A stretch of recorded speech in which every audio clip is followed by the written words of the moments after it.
Thank you.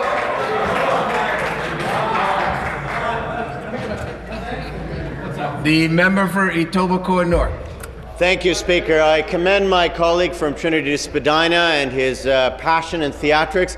I would, with your permission, Speaker, like to directly address the Leader of the Opposition, the MPP for Niagara West Glanbrook.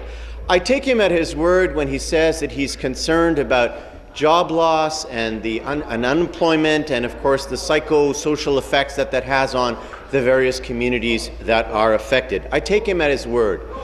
I would, however, like to cite that the strategy that the Conservative side, that the opposition is citing, are probably misguided, probably expired ideas, and essentially recycling of initiatives and programs that have been tried not only in this province, but continue to be in effect across the border.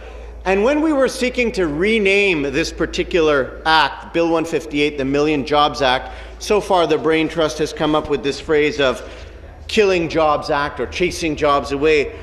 I thought perhaps it would actually better be named as the Americanization of Ontario Act. Because I think if you read, Speaker, this bill, you will see echoes of initiatives that have been tried and have, yes, benefited a certain portion, perhaps the top 5 or 10%, or the multinational companies that have been cited earlier, because what this program seeks to do is to freeze, cut, lay off, sell off, deregulate, restructure, and abolish so much of the superstructure that makes Ontario great.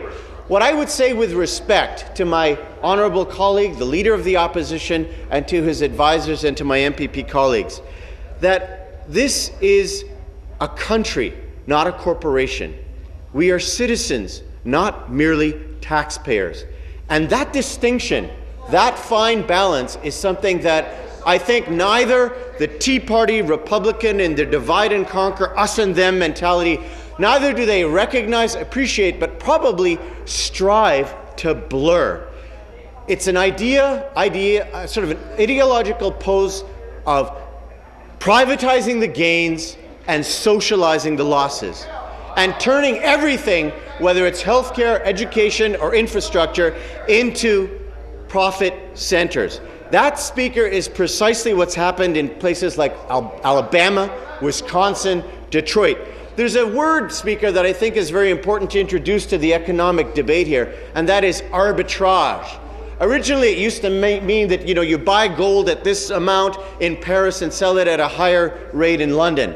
But unfortunately, there's an arbitrage going on in business throughout the world, whether it's seeking jurisdictions which have sort of weaker union laws, weaker environmental laws, yes, lower taxes, less regulation, less red tape, and all of those things are not an unqualified good.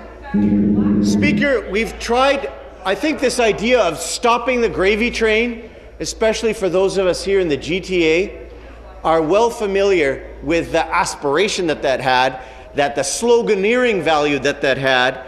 But at the end of the day, when all you're seeking to do is freeze, cut, lay off, sell off, deregulate, restructure, abolish, or, quote, modernize, that is not, I think, the way forward.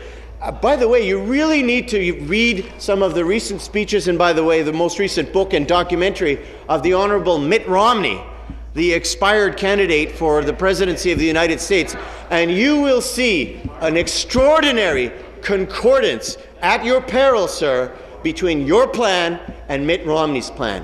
It's a different age, it's a different mindset, there's a different technology horizon out there, and we are not, I think, going to be able to go back to that privatize the gains, socialize the losses, divide and conquer strategy. I commend you for your realization of that on the right to work plan.